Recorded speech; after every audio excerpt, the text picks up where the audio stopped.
नमस्कार बंधुरा आमी पूजा आमार छोट्ट रान्नाघरे तोमादेर आरो एकबार अनेक स्वागत अनेकटा भालोबासा जानिये आजके एकटा लाउ शाकेर रेसिपि निये चले एसेछि बंधुरा। तो आजके आमी बानाबो लाउ शाक दिये चिंगड़ी माछ दिये एकटा दारुण रेसिपि। तो तोमरा जोदि एइभाবে बानिये खाओ बंधुरा जारा माने लाउ शाक खेते पछंद करो तारा किन्तु एटा भीषण पछंद करबे एरकम रेसिपि। तो अवश्यई बाड़ीते एकबार ट्राई करबे। तो एखाने दिये आलू बेगुन बड़ी पेঁয়াজ আর একটা টমেটো নিয়েছি আর এখানে আছে চিংড়ি মাছটা ধোয়া আছে নুন মাখানো আছে। তো চলো এবার আমি কিভাবে রান্নাটা করি সেটাই তোমাদের সঙ্গে শেয়ার করব। তো এই দেখো কড়ার মধ্যে আমি আগে তেল দিয়ে দিয়েছি। তো তেলটা গরম হয়ে যেতে আমি চিংড়ি মাছটা দিয়ে দিয়েছি দেখছো।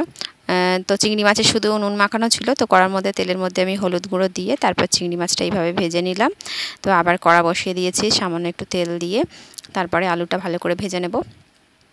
সরি এরপরে তো আলুটা ভাজবো। তো প্রথমে আমি আলু বেগুনটা আর বড়িটা ভেজে নিলাম। তো দেখো বেগুনটাতেও তেল টানে আর বড়িতেও কিন্তু তেল টেনে নেয়। তো সেই জন্য দুটোকে একসঙ্গেই ভাবলাম ভেজে নিই। তো আলাদা আলাদা করে ভাজবো কেন একসঙ্গেই ভেজে নিই। তো এই দেখো আমি একসঙ্গে ভেজে তুলে নিয়েছি। তো আবার একটু তেল দিলাম দিয়ে তারপরে আবার আলুটা ভাজছি। তো ভেজে তারপরে এর মধ্যে দিয়ে দেব আমি লাউ শাকগুলো। তো লাউ শাকগুলো দেওয়ার পরে আমি নুন দেব, নুন দিয়ে তারপর ঢেকে দেব। তো নুন দিয়ে ঢেকে দিলে কী হবে লাউ শাকগুলো একদম কমে যাবে। কমে গেলে তারপরে আমি ওর মধ্যে সব মানে বড়ি বেগুন দিয়ে চিংড়ি মাছ দিয়ে ঢেকে দেব একটু জল দিয়ে তারপরে ফোড়ন দেব। তো ওই দেখো নুনটাও দিয়েছিলাম আমি অল্প, তারপরে ভাবলাম যে আর একটু নুন কম হবে তো সেই জন্য আরেকটু নুন দিয়ে দিলাম। দিয়ে তো দেখো একদম শাকগুলো কমে গেছে নাড়াচাড়া করে তারপরে আরেকটু জল দিয়ে দেবো। তো এতে কিন্তু আমি কিছুই দিইনি। তো এর মধ্যে আমি মানে আলুটা ভেজে নিয়েছি তারপরে লাউ শাকটা দিয়েছি তারপরে নুন দিয়ে ঢেকে দিয়েছিলাম। তো এবার আমি হলুদ গুঁড়ো দিচ্ছি, হলুদ গুঁড়োটা দিয়ে ভালো করে নাড়াচাড়া করে তারপরে আমি জল দিয়ে দেবো। তো এই দেখো বন্ধুরা ভালো করে কষিয়ে নিয়েছি, কষিয়ে নিয়ে জল দিয়ে দিয়েছি। তো জলটা দিয়ে আবার ঢেকে দেব। তো ডাঁটাগুলো যাতে সিদ্ধ হয় সেই জন্য জলটা দিয়ে দিয়েছি। আর ডাঁটা না সিদ্ধ হলে তো ভালো লাগবে না। তো দেখো এবার ঢেকে দেবো। তো এই দেখো ঢাকনাটা খুললাম। তো দেখো পুরো জলটা শুকিয়ে গেছে। এখানে চিংড়ি মাছ বেগুন বড়ি দিয়ে দিলাম। দিয়ে এবার আমি নামিয়ে নেব। নামিয়ে নিয়ে এবার আলাদা করে আমি ফোড়ন দেব।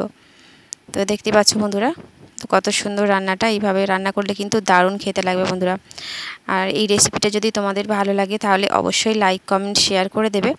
আর নতুন বন্ধু থাকলে অবশ্যই চ্যানেলটি সাবস্ক্রাইব করে পাশে থাকা বেল আইকনটিও প্রেস করে দেবে যাতে আমার ভিডিওর নোটিফিকেশান সবার আগে তোমাদের ফোনে চলে যায় আর তোমরা আমার এরকম নিত্য নতুন ভিডিও দেখে নিতে পারো।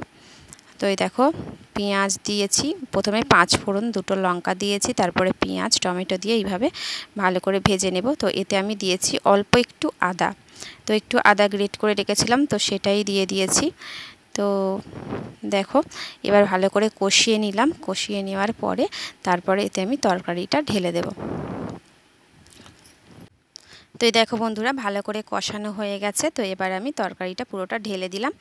তো এই দেখো ঢাকনাটা দেওয়ার কারণ হচ্ছে এত ধোঁয়া ওঠে মানে ঝাঁঝটা ওঠে তো ফোনটা পুরো ধোঁয়াশা হয়ে যায় সেই জন্য ঢেকে দিয়েছিলাম আর ঝাঁঝটাও যাতে না ওঠে সেই জন্য। আর এই দেখো তরকারিটা পুরো আমার রেডি হয়ে গেছে। তো এবার আমি ম্যাগি মশলা দিয়ে তারপরে নামিয়ে নেব। তো এই দেখো ম্যাগি মশলা দিলাম, ম্যাগি মশলাটা দিয়ে তারপরে আমি নামিয়ে নেব। তো আমার পুরো রান্নাটা রেডি হয়ে গেছে। তো চলো বন্ধুরা আজকের মতো এতটাই। দেখা হচ্ছে আরেকটা নতুন কোনো রেসিপি নিয়ে। সবাই খুব ভালো থেকো, সুস্থ থেকো এবং খুব সাবধানে থেকো। ভালো থেকো, টাটা।